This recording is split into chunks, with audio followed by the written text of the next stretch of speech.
This is Rob Carbone, and you're listening to BD4. Here's Barrett from shake and bake. Hits a three. That's eyes in the crowd with Barrett. 5 on the 24. Barrett previously in the air ball. The drive, the land, backs it home. Gets it back, keeps it out there. Barrett for three. RJ Barrett from downtown. Quick trigger three. Gets another triple. Looking for more. Smith to the buzzer. Now it's good. J.R. Smith from way downtown at the buzzer. Nobody could overlook. Puts it in. They're on their feet at Madison Square Garden. Elliott to Ewing. That'll make the Garden warm. Patrick Ewing faced a double team, but still was able to hit. The finish and the foul. Houston comes under. Got it. With 8 tenths left. What is going on, guys? This is Rob Carbone coming at you with episode 133 of BD4, where there is no better way to get your Yankees and Knicks analysis. Yep. Hope everybody's doing all right. You know, same old routine here during this quarantine. Not really doing much. Finally finished the first segment of the Lance Armstrong documentary. So I plan on watching the second one tomorrow night or sometime maybe, this weekend if I can't get to it. But it's very good so far. Still have to go back and rewatch The Last Dance because I kind of stopped in the middle of episode 7. I don't know why. So I've got some work to do there. But yeah, that's what I've been doing. There has been some news in terms of the NBA. I don't think it's confirmed or official yet, but it seems very likely now that there is going to be an NBA season, which is good. If you're just a hoops fan and you love watching ball like me, I'm happy to see, I'm happy that we're getting it back. Now, unfortunately, or fortunately, depending on how you look at it, as a Knicks fan, the New York Knickerbockers will not be partaking in the remainder of this.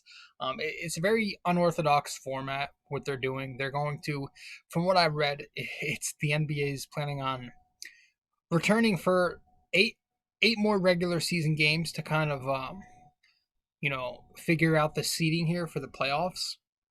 I think only the playoff teams are remaining, plus I think fringe contending teams as well, something like that. And so obviously the Knicks don't fit either category, and they're going to be golfing once again.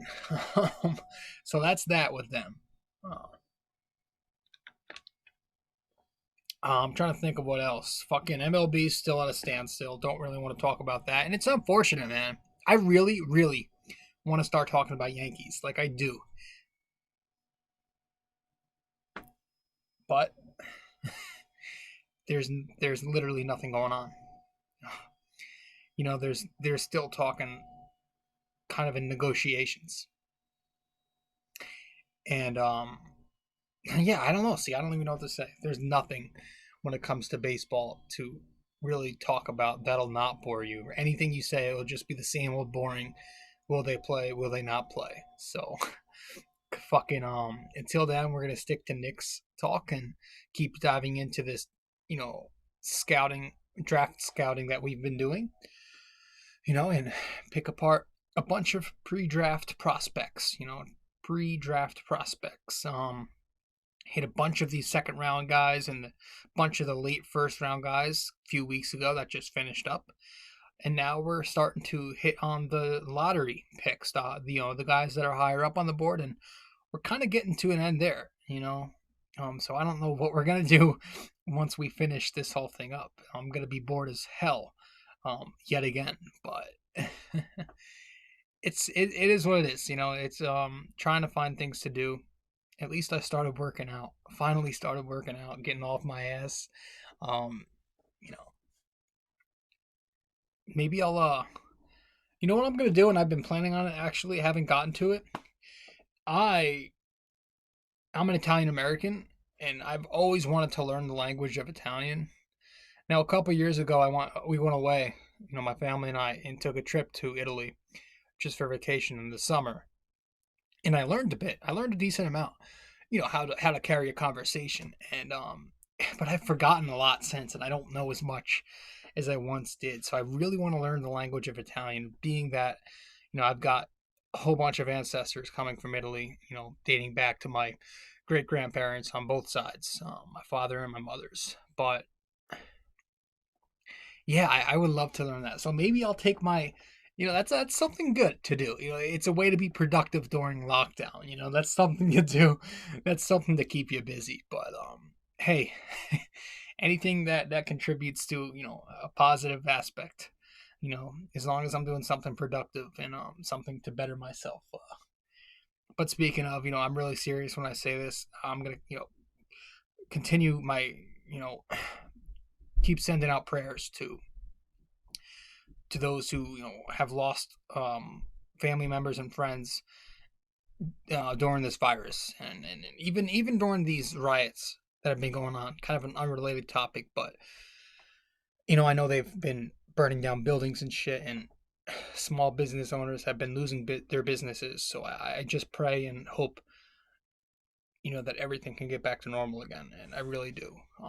It's unfortunate, that these riots have been going on and really taking focus off of what we should be focusing on in George Floyd, which is very unfortunate. And it's just chaotic right now, and I don't want to get too political or too into society issues. I just want to say my thoughts and prayers go out to the ones that are dealing with all this, and it's crazy. But yeah, in terms of sports, guys, there's nothing else to talk about but the Knicks here on BD4, very unfortunately. But yeah, that's it. It's going to be Tyrese Haliburton tonight, coming from Iowa State, and he's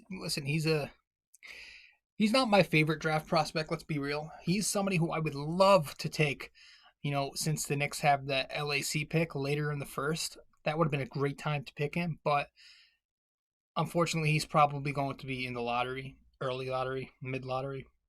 So, if it happens, whatever. But that's who we're going to discuss tonight, and we'll get more into that in a second. But really quick, guys, I want to thank you for coming by. Thank you for coming on BD4, for joining, tuning in, listening, watching BD4. And if you haven't yet, be sure to subscribe to the podcast. Do so on many of our different platforms. All you got to do is go to my website. It should be on the screen or in the description, all depending on what platform you are listening to this on. But hey, just for the sake of it, go to nysportstalkrc.wordpress.com/connect, and that'll take you to the page that tells you where to reach me on social media, shows you where to subscribe to my blog, and then obviously the displays all many different platforms for the podcast, BD4. So we're going to head to break really quick, guys. And as soon as we get back from break, I guess we'll get right into the episode and, pick apart Tyrese Haliburton. All right. We'll be right back.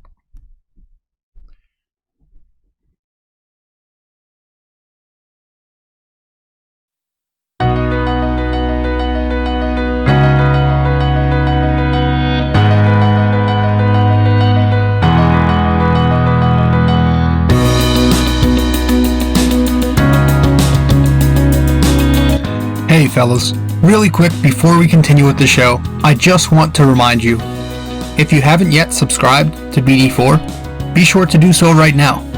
Just go to nysportstalkrc.wordpress.com/connect.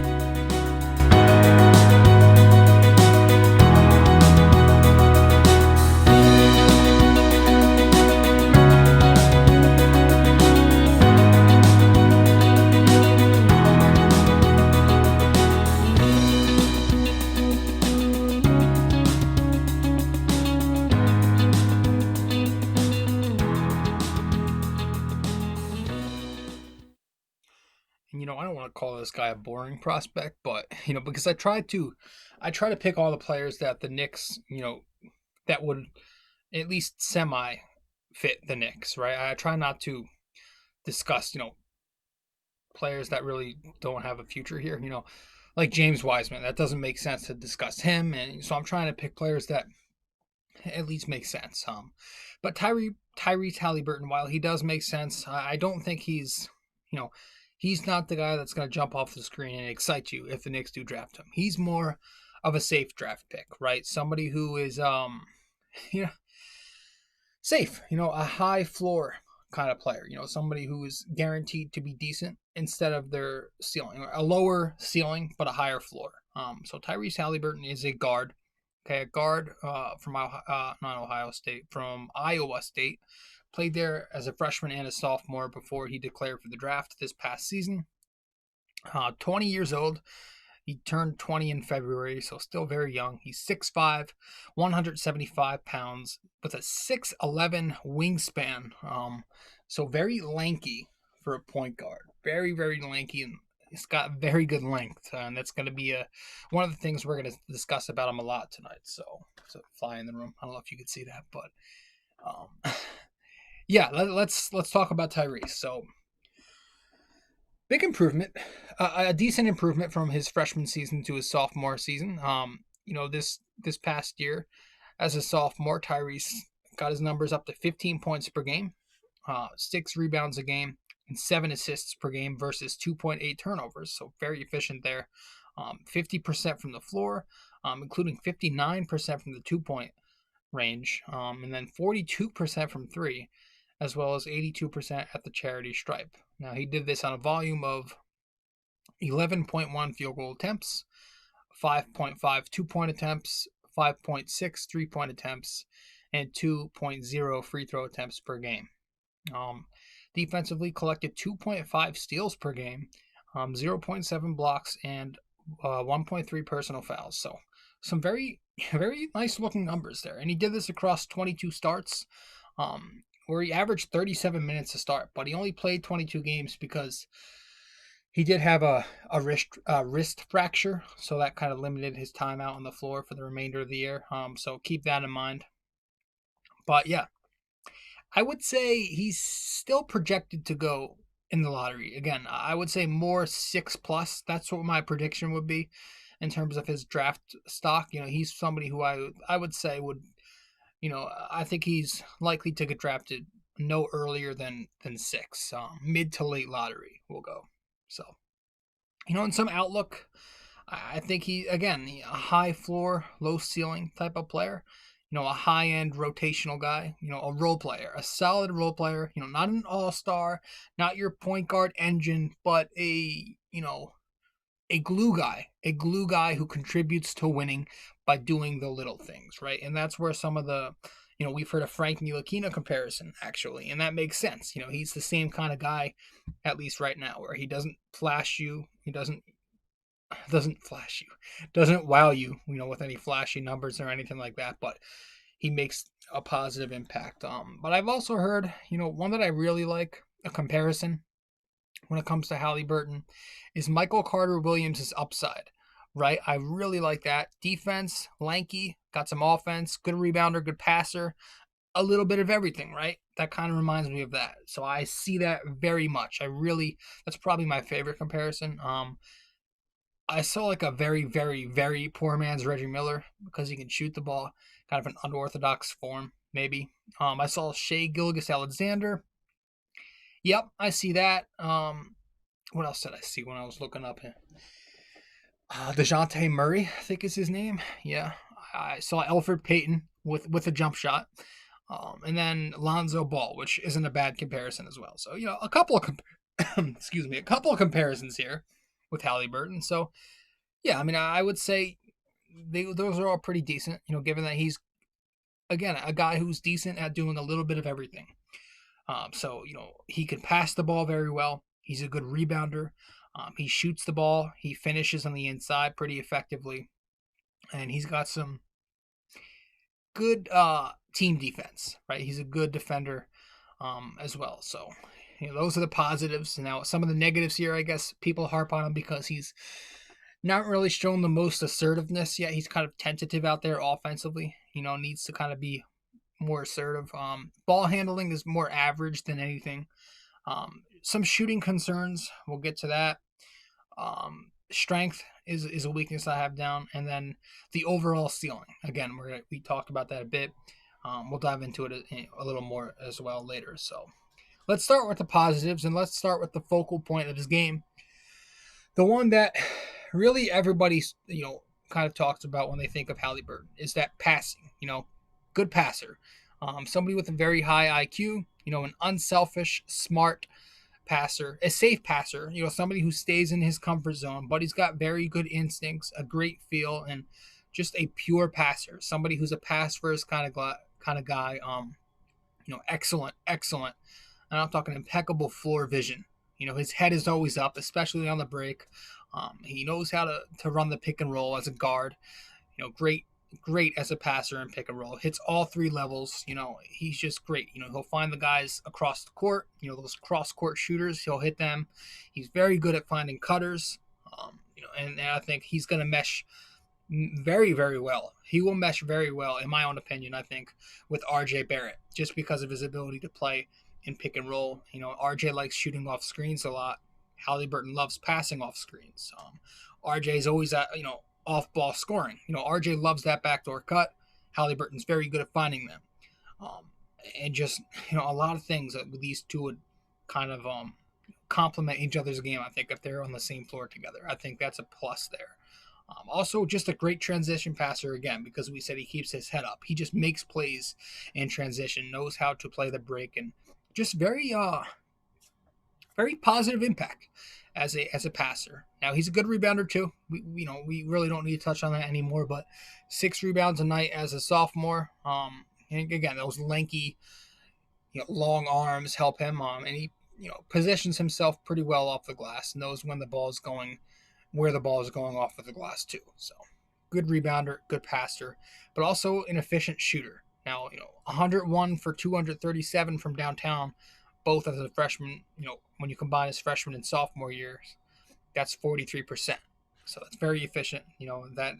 As an average, that's hitting 1.8 3-pointers a game out of 4.2 attempts from downtown. So at a 43% clip. Very efficient numbers. So great shooter in college. It was especially the catch and shoot that he's not really much of a, and we're going to talk about this as a weakness, not much of an off-ball movement shooter or somebody off the dribble either. Just a catch and shoot specialist. He was 35 for 71 off of catch and shoot jumpers, which is just a tick under 50%, I believe, doing the math in my head here. But yeah, he's an efficient catch and shoot guy, but also somebody who has ability to finish because of those long arms, right? Good body control, uses that length to his advantage. He has a floater, uses that little runner if he needs to, but he's got a pretty nice touch around the basket. I know this past year, I was looking at Synergy. The statistics said he was, I think, over 60% at the rim. So good finisher, good passer, good scorer on the inside because of that ability to really control himself, and just a good transition scorer too. We mentioned he could pass in transition, but he was also ranked in the 93rd percentile scoring in transition.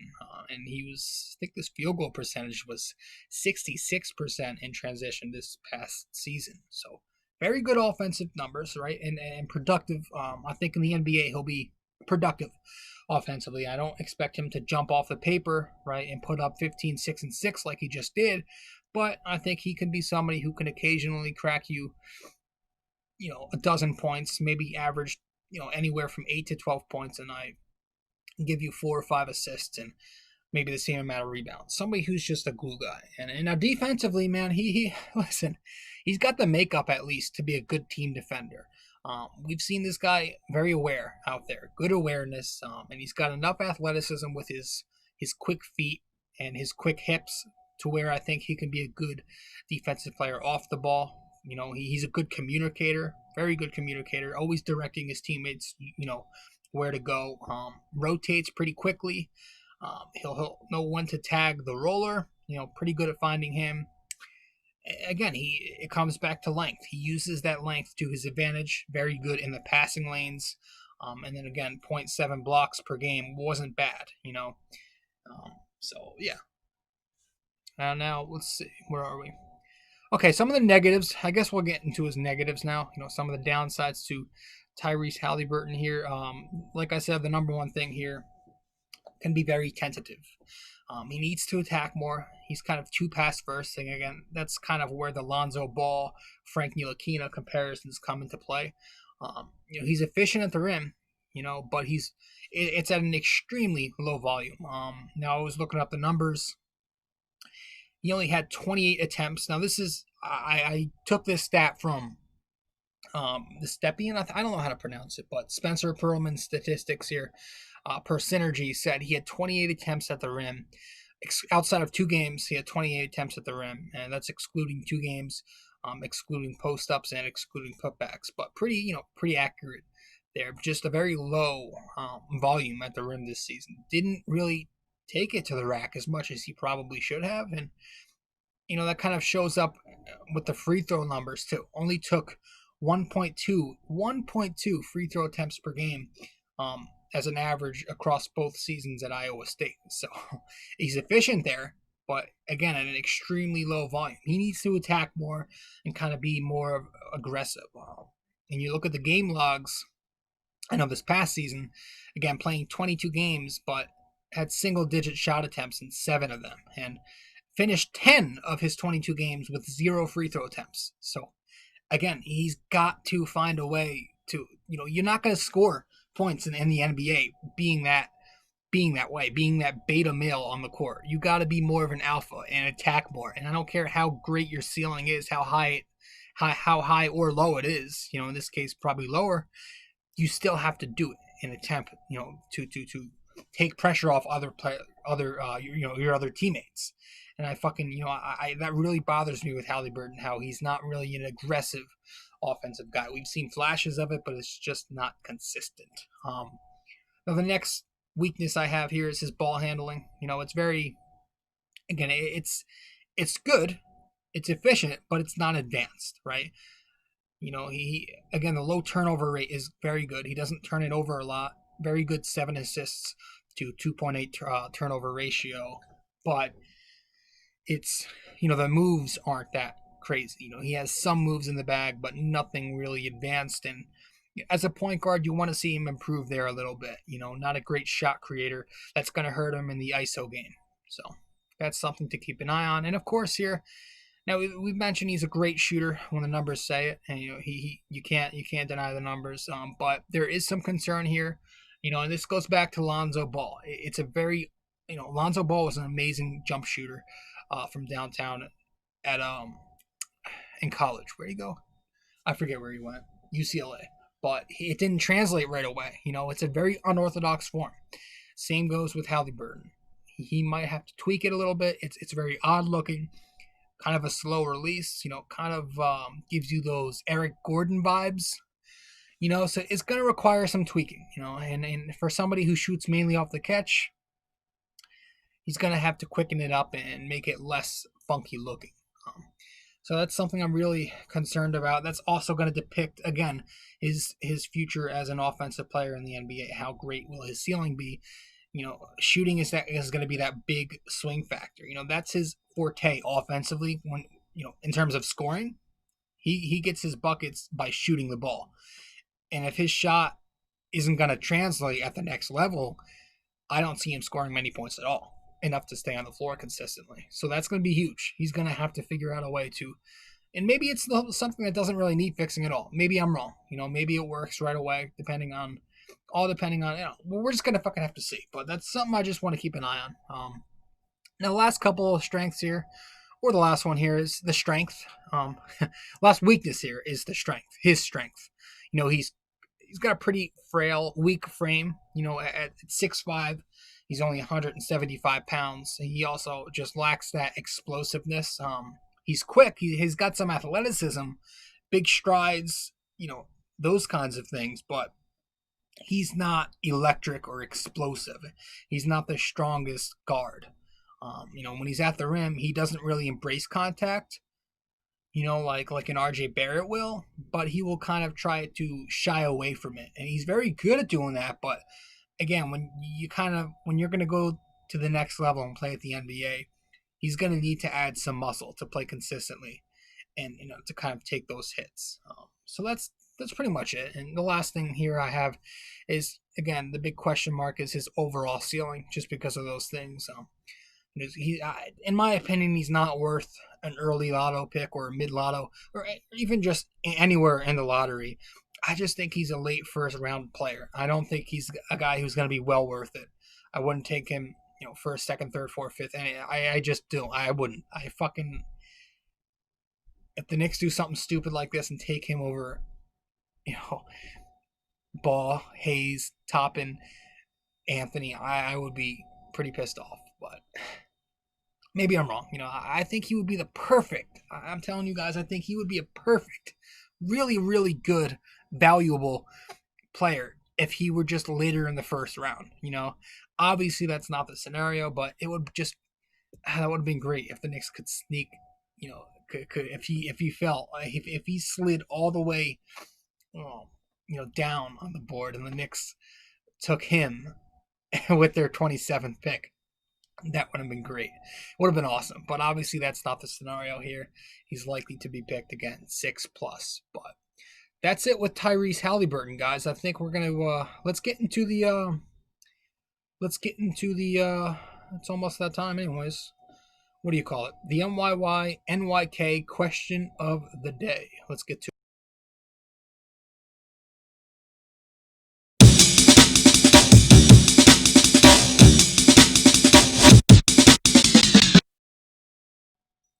All right, let's pull it up real quick. I'll pull it up on my account here. All right, so last time out in episode 132, we asked you, Elfrid Payton led the Knicks in assists per game with 7.2. Who was second? We're talking about this past year. Once again, in episode 132, we asked you, Elfrid Payton led the Knicks in assists per game this past season with 7.2. Who was second? Told you to message me on Twitter, Facebook, Instagram, or comment on Twitter, Facebook, Instagram, or even comment on YouTube or any of the platforms. The answer, Julius fucking Randle was the Knicks' second highest assist man with 3.1 assists per game. Believe it or not. Empty production, but hey. But that was the answer to that. Julius Randle, 3.1 assists. The second highest on the club. Now, tonight's question. Tonight's NYY NYK question of the day in episode 133. After he parted with the Knicks in 2008, Stephon Marbury had a quick cup of coffee with one more team before leaving to play in China. Who was that team? So once again, after he parted with the Knicks following the 2008 season, Stephon Marbury had a quick cup of coffee with one more team before leaving to play in China. Who was that team after the Knicks? One more time. We'll go one more time. Stephon Marbury left the Knicks after the 2008 season to play with one more team real briefly before he left the NBA. Who was that one team? All right, so message me on Twitter, Facebook, Instagram, or comment on Twitter, Facebook, Instagram, YouTube, or any other of our other platforms here on BD4. So guys, thank you so much for stopping by. I really appreciate it, and I think that's going to do it. I think that's pretty much it for tonight. Not much else to discuss. So thanks for coming by. This is going to be it for episode 133 of BD4. I am your host, Rob Carbone, and I am signing out. That's it. I'll see you next time. Goodbye. Ciao.